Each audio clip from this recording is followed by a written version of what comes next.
GBETV. Yes, sir! Welcome to the Sharmin Prince Show on GBETV, where we know that progress is a must. And I'm your host, Sharmin Prince. Thank you for joining. Remember that we have a raffle coming up for, or I should say a second raffle coming up for Valentine. And all you have to do is send your name and telephone number to GBETV info@gmail.com. I'll tell you more about that later, but the prizes this time is a cash prizes. Maybe 1, 2, or 3, or 1 and 2, I don't know. We haven't decided, but just stay tuned for that. Thank you for your continued support, and thank you for viewing. If you're celebrating your birthday, happy birthday, and may God bless you to see many, many more. If you experience or had a milestone, congratulations. If you lost a loved one, our condolence to you and your family. Today I have a guest. I haven't had a guest in a long time, and I have a guest that is special. I know you would enjoy it. You will learn from her. The show is going to be great. Ensure you call someone, call your friend, tell your friend that the Sharmin Prince Show is on. And today our topic is going to be about human trafficking. And the President of the United States declared that January 2018 is Slavery and Human Trafficking Prevention Month. So we'll talk about human trafficking, and of course, last week and the week before in the news, in Guyana, we had all this publicity about human trafficking. So it's present, it's prevalent, and what a better time to talk about it when it's in the news and when, you know, the United States declared that it is Slavery and Human Trafficking Prevention Month. We're going to talk about the psychological effects, the trauma. Some of you may ask, well, why women stay in that kind of situation? We will talk about it because my guest is the expert. I am not. Okay? So when you want to talk about things that you're not the expert of, you find an expert. So my guest, and which is my dear friend also, she's the expert. She worked with victims. She has worked with women in human trafficking and still is working. So I got the best person for the job today to discuss that topic on human trafficking. And I hope you enjoyed the show last week. And I received quite a few messages or concern, and I want to thank you for your concern, because a couple of weeks you heard my voice. I was congested. We have this strain of flu here that really had quite a number of us. I have a lot of friends that were in bed, and it comes with a cold, and a real bad cold, to the point where it could be bronchitis. So that's why I was congested for a couple of weeks. But I love you guys so much that I did not allow that to prevent me from doing the show. And you know, some of you sent your concerns. Are you okay? I'm okay. It was just the flu with a bad cold bordering on bronchitis. So thanks for your love and your concern, and for even noticing that I was congested. During the show, someone sent me a message, "Are you okay?" So yes, I'm okay. It was just a cold, some congestion, and I just wanted to do the show. I can't miss, I don't like the repeats, so. But I'm here, I'm sounding better, right? Yeah, because the cold, I don't have the cold anymore. What else before I bring on my guests? We're gonna change up the show a little. Yeah, I want to tell you that. Beginning next month, we're gonna dedicate the month, if it's women's health, if we're gonna talk about women for the entire month, we'll talk about women, unless something comes up in the news that needs our attention. And we're gonna talk about men, we're gonna talk about family. So, you may not want to see that. That's just my suggestion. And if you think that, look, I really don't want to hear about women all month or men all month, I need, different things, you can send us your thoughts about that. Send us your suggestion. Again, the email address is GBETV info at anyway, I'll get it right. Because I was watching the show and I saw that one of my email addresses is also at the end of the show. But it's GBETV info at gmail.com. Right? Send us your suggestions. There might be something that you want us to talk about or want to hear more about. Send us that info, send us that information, send us your suggestion, your feedback. We get a lot of feedback via Facebook, and thank you guys for the feedback that you're sending to us. But you could send it to, again, it's GBETV info at gmail.com. Again, GBETV info at gmail.com. And let's go to the greetings. Hi, this is Freedom Boss. You're tuned into the Sharmin Prince Show. Thanks for watching. Shout out to you. Welcome back to the Sharmin Prince Show, and I'm your host, Sharmin Prince. Of course, you're seeing my guest, but I will allow my guest to introduce herself. Yes, good afternoon. I'm Carlotta Walcott. Of course, I'm a Guyanese, but at the present moment, I work for the Center of Court Innovation in the Queen's Misdemeanor Treatment Court with victims of human trafficking. And like you said earlier, Sharmin, this month we are raising awareness so we can prevent human trafficking. So this is my guest. Remember I said earlier that when you're not an expert at a topic, you find an expert. And Carlotta, how long have you been working with victims of human trafficking? I've been working with victims of violence, family violence, sexual violence, from 2013. Did a little bit on human trafficking, but from last year, my focus, I've been focusing more on human trafficking as of like about a year now. Yeah. How do we define human trafficking?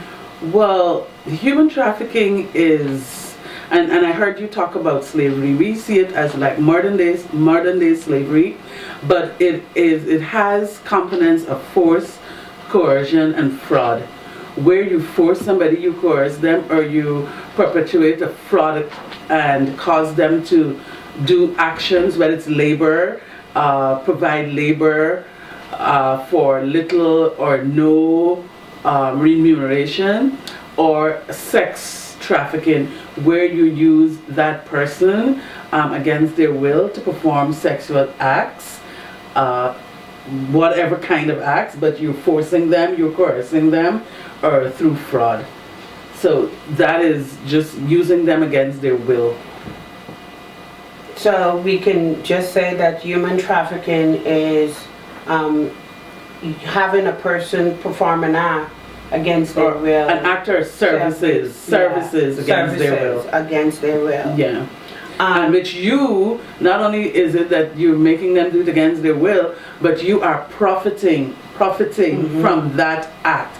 So not only are they doing it for you, but you are making some form of benefit or profit from what the services they are providing.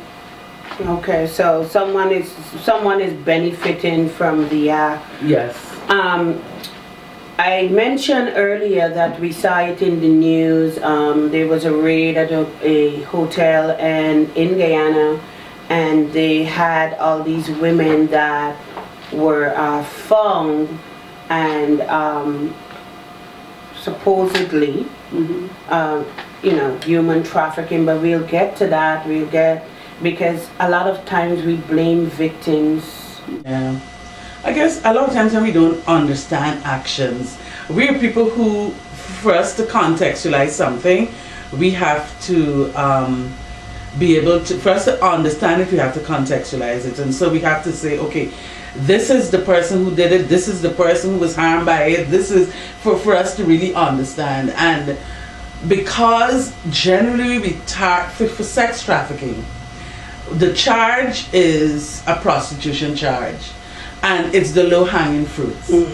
So a lot of times the person who is the exploiter or the person who is trafficking the victims, they're not necessarily at that site. In this case, you're talking about in Guyana, you're talking about a hotel, but they're trafficked. Somebody will drive you around, drop you off somewhere. So you're the victim, the person who's being trafficked is the one who might be snatched up and charged with prostitution. But the people behind it, who's making all the money, the person who's coercing them, who is using violence against them, is not sought out. And the thing is, in many cases, in my experience, working with victims of human trafficking who are defendants, because they are picked up on a prostitution charge, brought before the court, and that's how I see them, to provide them with services. And so they are more often than not extremely afraid because of the coercion, because of the force. So they're not going to talk. They hardly want to talk.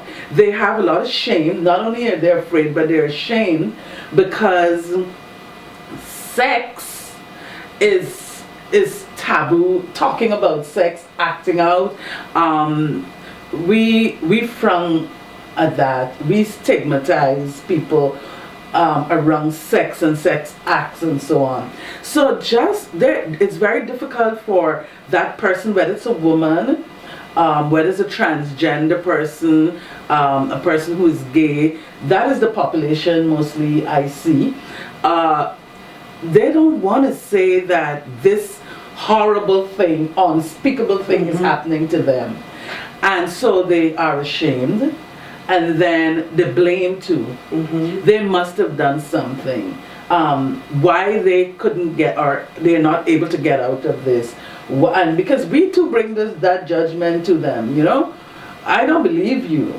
I mean, you're being driven around to a place. When they drop you off, why you don't run away? Why you don't? You understand? So all of these factors we need to consider when we start the conversation, especially around sex trafficking. They picked up the prostitutes. I mean, I don't use that term. It's a prostitution charge, but we say sex workers, in Guyana too. Yes, okay. And so you pick them up and you put them before the court, and you're gonna what? Throw them in jail? Yeah. And what? You understand? You just throw them in jail, but no services. And you don't consider. I mean, it's the law. You have a law that says prostitution is a crime, but you have to look a little deeper to see, is this on their own free will, or are they being forced? If they're being forced to sex trafficking, and then they're victims, not just defendants, not just criminals, but victims. What services are usually provided for those sex workers that you work with? First, an assessment where they're able to, you try to get them into a safe space where you can talk with them. So you offer psychotherapy, any kind of psychological services. And this is, again, this is if they want to. Because unpacking such violence is very, very difficult. Re-victimizing, re-traumatizing. So we offer psychotherapy, we offer shelter, because most times these, and women are transgender women, they live in a stable, that's the name, where a trafficker, a pimp, will just have all these women or these people in a home called a stable. And so if they get away from there, they have nowhere else to go. So we can provide them with shelter, we can provide them with food, opportunities for a job, retraining, medical services, immigration services. It's really depending on their need. What is it they needed at this time, and what is it they're willing to do at this time. And it has to be on their, even though they're a defendant in court and they want their cases discharged, it's still what they want to do. But these are the wide range of services that can be offered. In preparation for the show, you talk about our judgments. I was actually viewing a video of a former sex worker, and she was talking about when she left and she returned, and I was maybe quarter way into judgment, being judgmental, and I caught myself, and I'm like, if I can find myself there, what about the person who have no knowledge, no information about human trafficking? The judgments that we meet out on those people, because I'm listening to her, and I'm like, oh, you had an opportunity to leave, you left, why did you return? And I caught myself, and that it was easy for me. And then I stopped I stopped the video, and I said, think about this, Sharmin. You have information, you know what it means to be non-judgmental, and you went into that space so quickly. But then I caught myself and I said, but I congratulate you for getting out easy as quickly as you got in. Let's take a break, and when we come back, we'll continue. Next Gen Car Rentals. For reliable, clean, fuel-efficient and well-maintained cars, choose Next Gen Car Rentals. Telephone 231-8963 or like us on Facebook. Next Gen Car Rentals, taking you to the next level. GBETV. Yes, sir! Welcome back to the Sharmin Prince Show. I'm your host, Sharmin Prince, and next to me is my friend and guest, Carlotta Walcott. So, welcome back. Thank you. Carlotta, we are talking about human trafficking. And there's so many factors, so many nuances that is attached to it. But I want us to talk about the subtlety of human trafficking. Yeah, a lot of times we when you spoke earlier, you talked about, they raided this hotel and found these women. But human trafficking can go on in your small community, in your home. You know, I have seen a significant amount of clients, a young girl who's in school, actually in school. She has a boyfriend and she loves him. He provides. I give you a case in point. This young girl was so excited about this guy taking her to McDonald's. And I mean, for McDonald's you can get a meal for about $5 or less. And she was so excited about being able to go to McDonald's. And so here we are to the intersection where there is the economics, you know, poverty, love, wanting attention. And so she has this boyfriend and she loves him very much, and he uses that as an opportunity. She's gullible, she's vulnerable. You know, I have friends, or you know, we want to, you know, I want to take you out, I want to do stuff for you, I wanted to dress you up, you know. And so, but money's a little tight, you know, you can, you know, maybe I have a few friends, I mean, you're so cute, and the next thing she knows, he wants her to have sex or provide all kinds of sexual services to his friends. And his friends, they're paying him, and he's keeping this money. And so he's actually trafficking her. But she loves him, and then she realizes, no, I don't want to do this. Now here it becomes a very violent situation, because now he's beating her. Your daughter comes home and all of a sudden she's wearing a lot of makeup.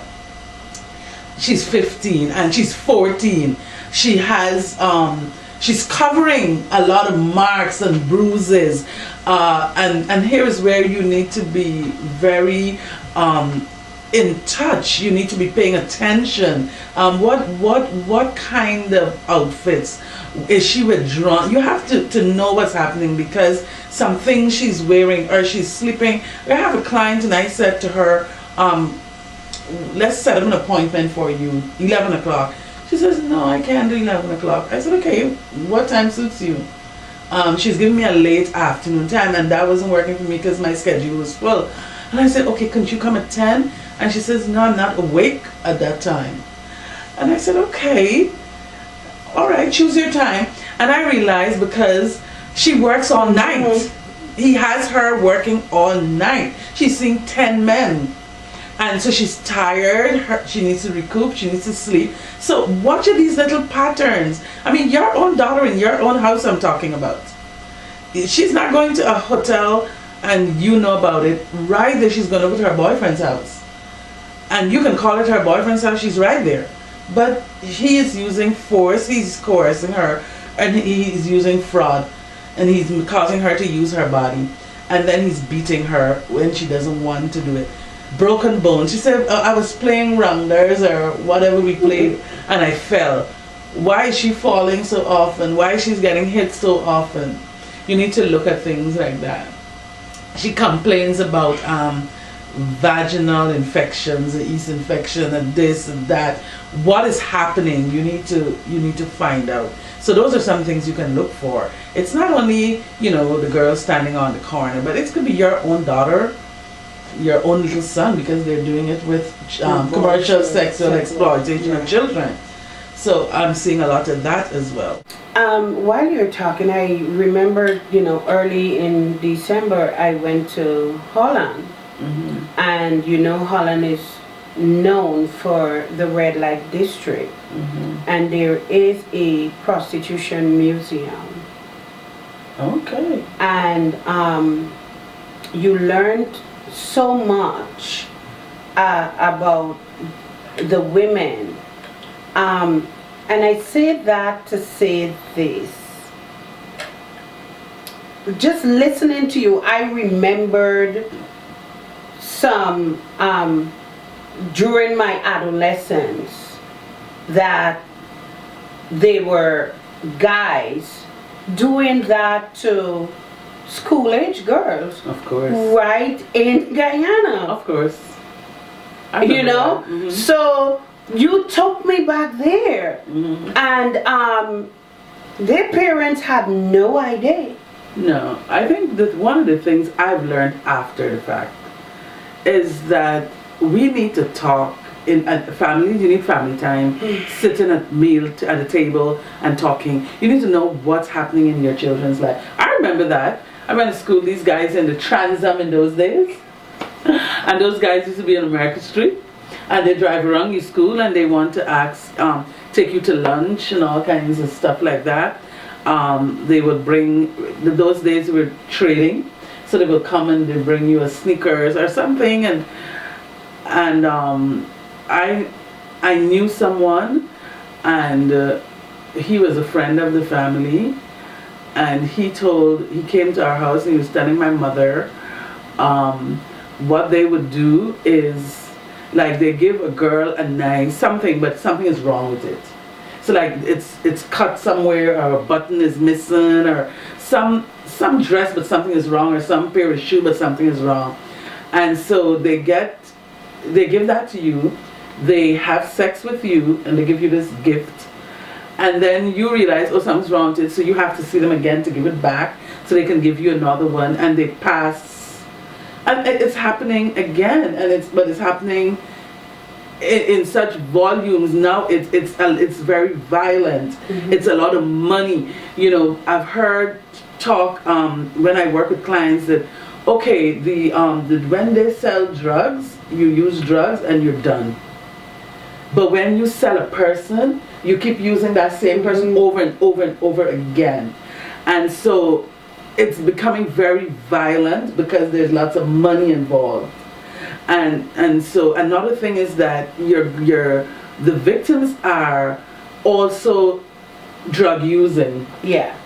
To lower their inhibitions. So that they can do all this, and they starve them so that you do all of this and then you get the reward of some food. So watching for malnutrition, or maybe you have to look a certain way. I've seen some things that you can't even, you don't think of. It is so, like you say, so nuanced that you say, oh, I didn't know that, I didn't realize that. And the other thing is that I've seen women picked up for drug use or possession. They're not selling, they're using that to cope. But they get picked up on a drug charge, and when you talk to them you realize that their drug use is a coping mechanism because of the violence that they're experiencing. Yeah. And I think the human trafficking and substance use goes hand in glove.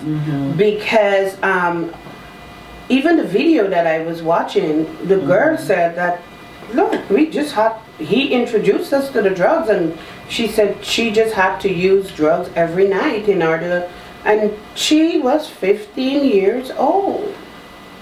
A lot of girls that are trafficked, very young girls, very impressionable. I'm not saying older women are not trafficked as well, because they are, but they're very impressionable. It's just that I see those, okay, some people want a better life. So in our case, they come to the US, they want a better life. But they are domestic girls who were born and raised right here. But it's just that they follow friends, their friends tell them, you know, you want nice things, their parents can't provide it for them, and so they get forced into this and then can't find a way out. Let's take a break, and when we come back we'll continue. GBETV. Yes, sir! Next Gen Car Rentals. For reliable, clean, fuel-efficient and well-maintained cars, choose Next Gen Car Rentals. Telephone 231-8963 or like us on Facebook. Next Gen Car Rentals, taking you to the next level. Welcome back to the Sharmin Prince Show.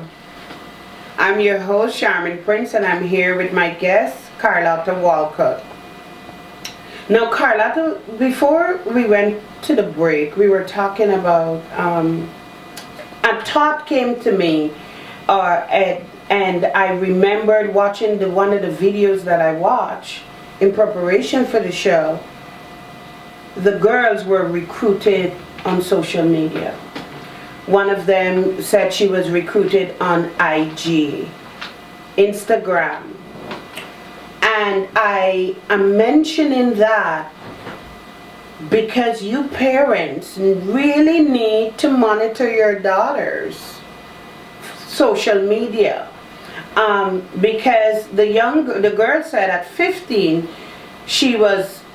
they became friends on Instagram, and then for her 16th birthday he got her a gift, and then he invited her and shopped for her and took her home.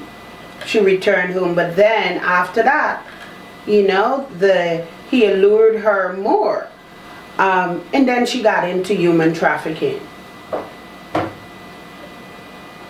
Do you see that often? Yeah, social media is one of the places where, because remember, you don't even know some of these people who befriend you, or your friends of friends, and so some people invite you to a party. I had two clients actually, one last week and one the week before. And I believe their stories. What they tell me, I go with with the story they're sharing with me. I'm not there to judge them. And they said they were invited to a Halloween party. And they went to the Halloween party. Unfortunately, that's the night that this establishment got raided and they got picked up. The other girl was telling me that this guy, you know, like a boyfriend, she keeps, you know, I like you, whatever, take her out, buy her stuff. And she felt, you know, like he cared about her, give her things. Before she knows it, she's into something that she doesn't want to be in. But then, apart from being very violent with her, he's also very nice to her. The things that the clothing she has, and but her Gucci bag, and I ain't got a Gucci bag, sorry. But all these things, so she is really like overwhelmed that she gets all these nice things, but on the other hand, she's so violated. I mean, he beats her into submission. She showed me marks in her head.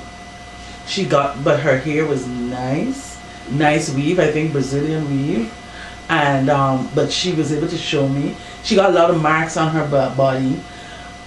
So on this one hand, she's petrified. She's like, he's just the devil, he's so evil and all of that. On the other hand, as we continue the conversation, she's saying, but he bought me, and you could see how pleased, you know, and the pride in her voice that he's able to give her all of these things.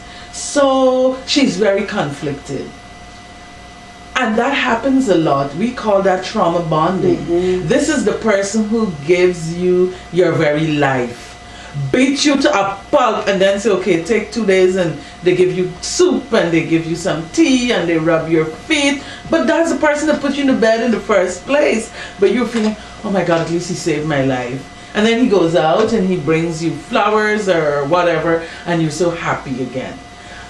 So that is the other part. People who are sex trafficked, they don't like it, they're forced, they're beaten, there's a lot of violence, but that same pimp or exploiter also buy those nice clothes and put them out on the road, you know. And the other thing, we think it's just men, so we're looking at all the men who watch our daughters, but they're women, yes, who traffic, who are pimps, yes, madams they call them. Yeah, they work on to control the women and so on, the girls and so on. So you have to be very careful with that too. It's not only men who traffic. There are girls who come and recruit your daughters and your sons, and because they do it to boys too. I mean, my population that I work with, it would be females and transgender women.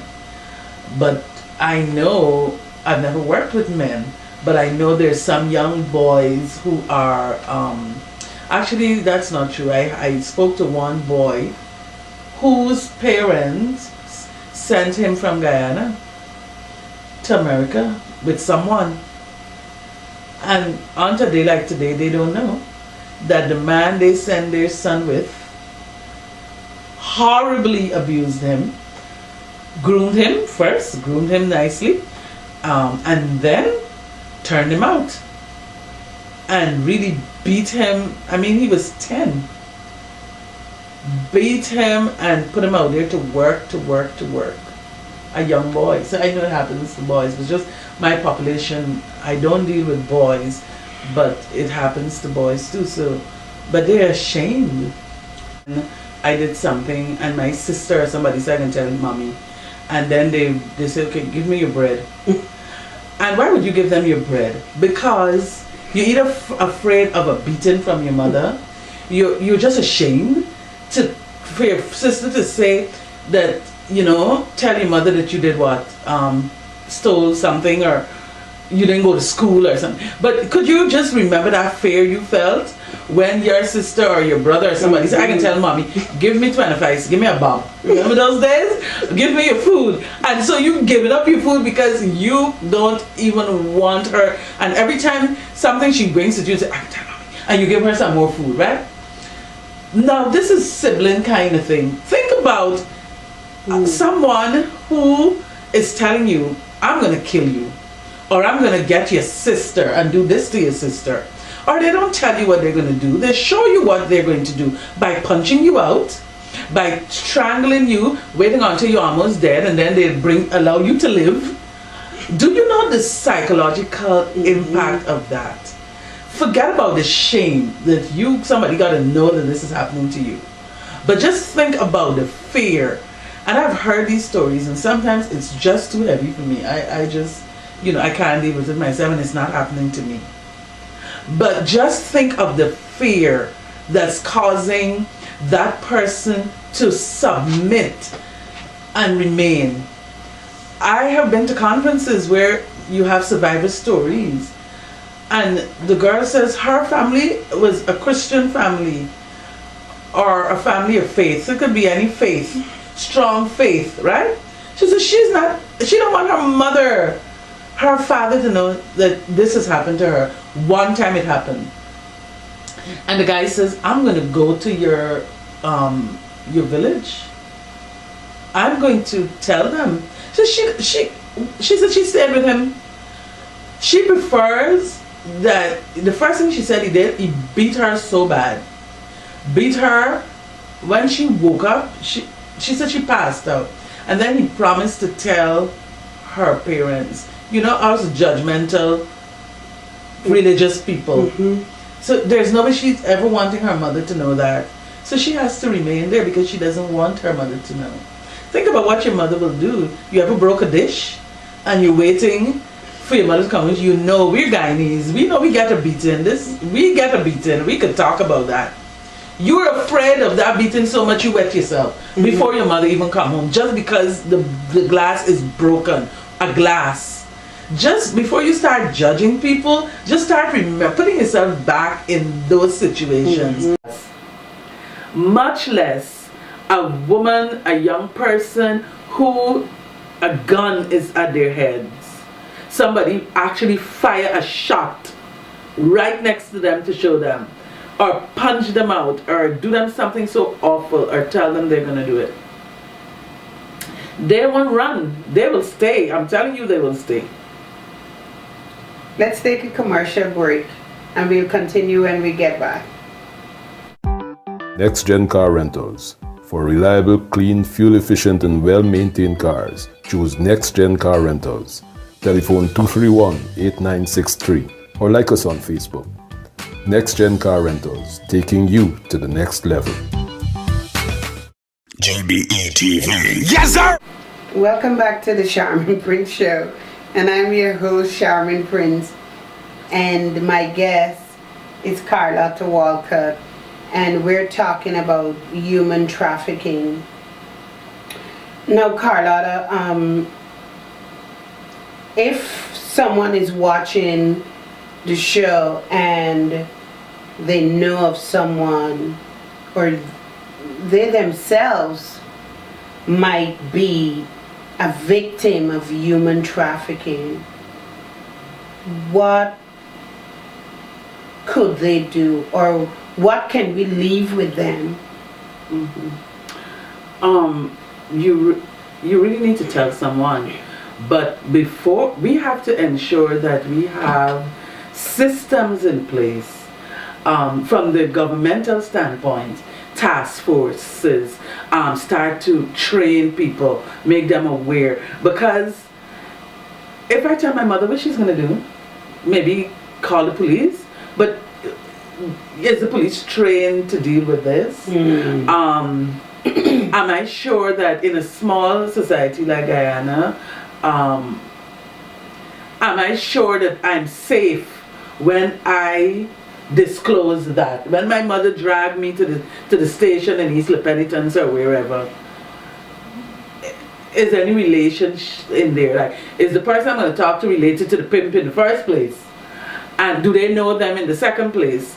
So we need to, from the governmental standpoint, we need policies, we need trained people, we need forensic psychologists and so on to be able to interview, to get information. When you go to the police station, I've been to the police station before to make a report, and you stand up by that counter there and they're talking to you right there. You think I'm going to say that I'm being trafficked there? No. So we need to look at systems.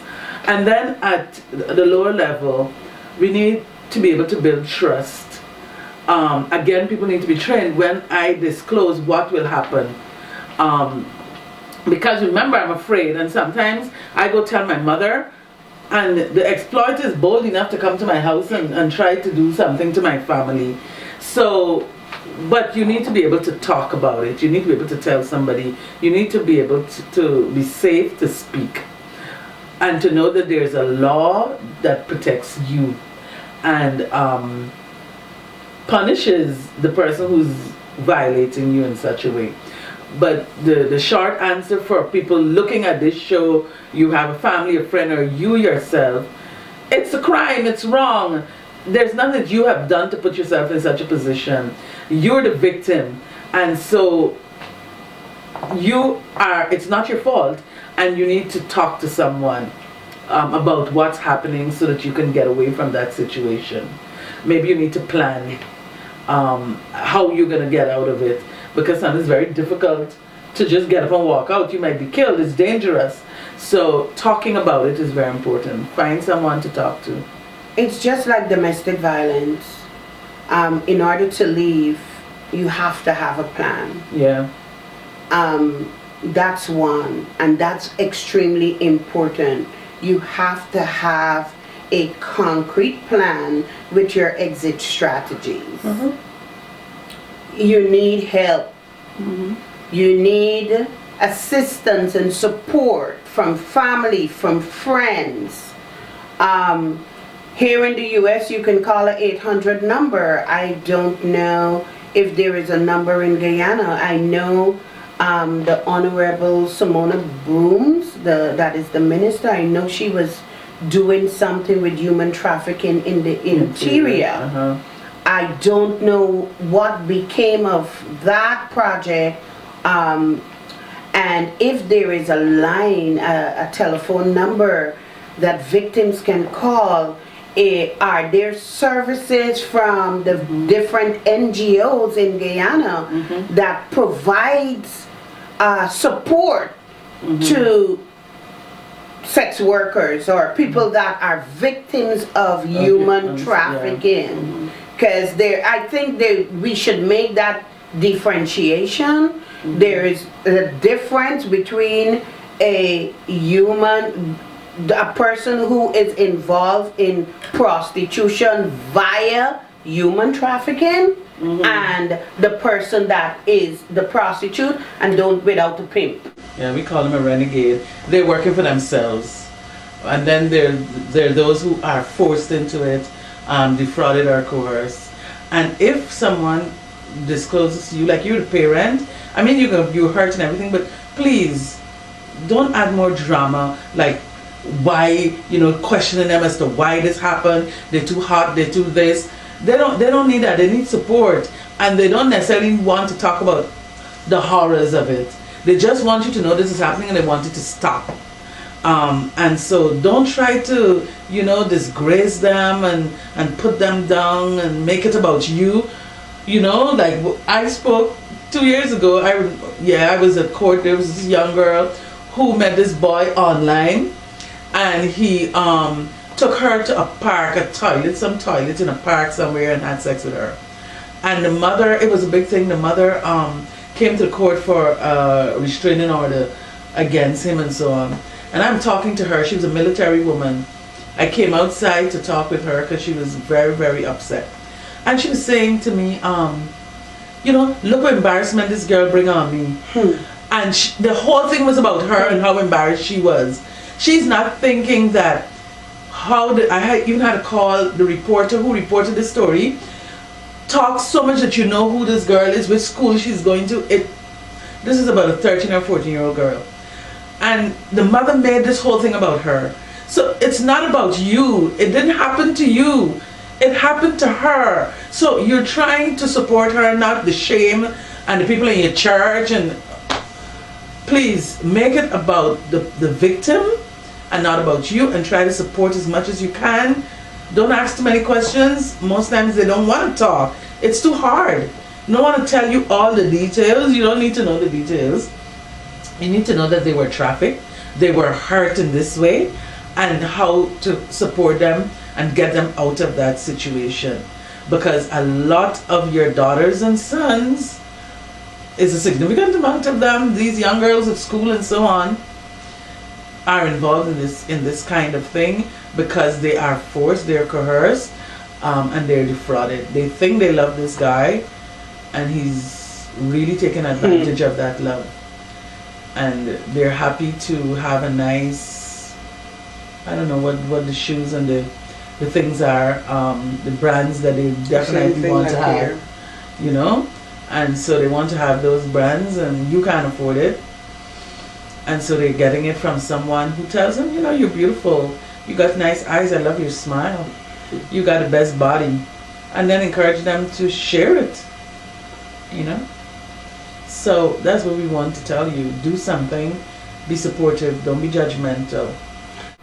How can I know that you've heard us talk about not being judgmental, and I shared my story earlier when it was like, why didn't you? And then I caught myself, and it's easy for us to be judgmental, especially when we don't have all the pieces of the puzzle. We don't have the full story. And to avoid being non-judgmental, take a position just to be a supporter. And when the little voice say, but oh my God, why, when you want to ask the whys, you stop yourself and say, I don't need to know the whys. I just need to listen to her or him. And the other thing too, Sharmin, I use the fear of my mother story, like I said to you before.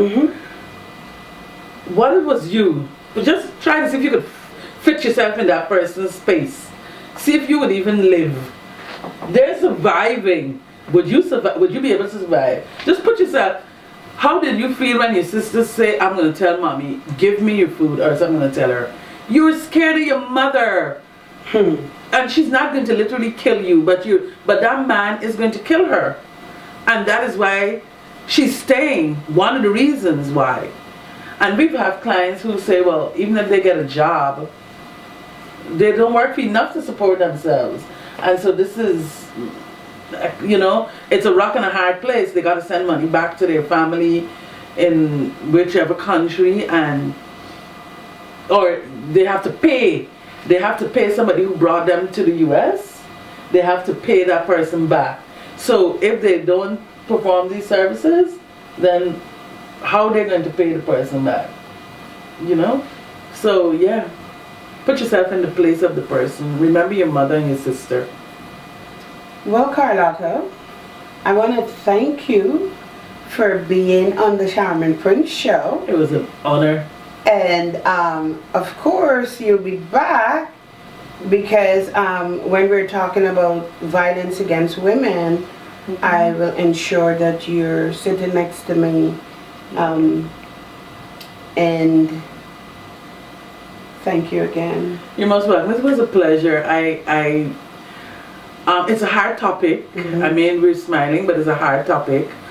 But I was happy to come to share, and I really want to encourage you, parents, to be vigilant, pay attention to your children, to the lives that you all live. You're busy making a living, but pay attention. And to, if you're listening to us and your boyfriend is doing this to you or somebody's doing this to you, know that it's not your fault, and reach out to someone and tell them, so that you can get yourself out of this situation. A lot of times we're held in bondage by our silence, and it's difficult to find your voice and use it sometimes, but try to use it to tell somebody so that you can get out of this very difficult, painful situation. But Sharmin, I was happy to be here, and thank you for the invitation. You're welcome. Let's take a break. GBETV. Yes, sir! Next Gen Car Rentals. For reliable, clean, fuel-efficient and well-maintained cars, choose Next Gen Car Rentals. Telephone 231-8963 or like us on Facebook. Next Gen Car Rentals, taking you to the next level. Next Gen Car Rentals. For reliable, clean, fuel-efficient and well-maintained cars, choose Next Gen Car Rentals. Telephone 231-8963 or like us on Facebook. Next Gen Car Rentals, taking you to the next level. GBETV. Yes, sir! Welcome back to the Sharmin Prince Show. And I'm your host, Sharmin Prince. And I want to thank my guest, Carlotta Walcott. I told you she was the expert, for being here on the show and for sharing her knowledge, her experience and information, and even encouragement to you. I just want to underscore what she said, that if you are a victim of human trafficking, please speak to someone. The trauma that is associated with human trafficking is going to take some time for you to overcome it. So I want to encourage you to find someone and speak to them. Also, if you know of someone that is being trafficked, please let them know that you're there as a support. Have a conversation with them. They might be waiting for that, waiting for someone, for you, because they know you know, waiting for you to say something. So I want to encourage you to do that. If you're an NGO and you're watching this show, provide services for the victims of human trafficking. It's just like as I said earlier, I think it's domestic violence. The trauma that is associated with it is domestic violence on steroids. So please find the support, provide the support, lend the support, whatever you can do. Parents, monitor your children, especially your adolescents. Monitor their social media activities, because the males might have fake profiles as females and might be your daughter friend and is grooming your daughter right as we speak, or your son, for whatever age or whatever time, to allure them into human trafficking. Please monitor your children's social media. Also, we have a raffle, and in order to enter, to win, with a chance of winning, just like the Christmas raffle, you send your name and telephone number Your name must match the name on your ID, your government issued ID. And you send that information to gbetvinfo@gmail.com. gbetvinfo@gmail.com. Your name and your number. We are giving away 50 US to the 4 lucky winners. Right? Four of you would receive 50 US. So be sure to encourage your neighbor and your friends to watch the show so that they could get a chance to win the Valentine present, because it would be a present for you. And it's for Valentine, you know. You might be able to get that 50 US and take your boyfriend or your girlfriend to dinner at, I don't know, the best restaurant in Guyana, not No Drive-In, or Pegasus or the Marriott, right? That would be a nice treat for your significant other. So remember to send your name and your telephone number to gbetvinfo@gmail.com. gbetvinfo@gmail.com. Remember that people don't care how much you know until they know how much you care. That is a quote, I think by, I don't remember, I don't want to misquote, but it's a quote that I want to leave with you. People don't care how much you know until they know how much you care. And you can show that you care to someone that you suspect could be a suspicion, might be a victim of human trafficking. It might be your neighbor's daughter who jumps in the car every afternoon and comes back the next morning, and you suspect that. Instead of being judgmental and spreading rumor and gossip about her, call her and have a conversation. And share this video with her or him. But people don't care how much you know until they know how much you care. Remember, guys, that all of the shows are uploaded to YouTube within 48 hours after it's aired. So if you have someone that you want to recommend one of the videos to, one of the shows to, you can go to Sharmin Prince on YouTube and you'll find the video. And so if you know of someone who's a victim of human trafficking, after the show is aired, you can go with them and to YouTube and sit and watch it. Right? So thank you for watching. Good night and see you next week. I'm your host, Sharmin Prince. Good night until next week.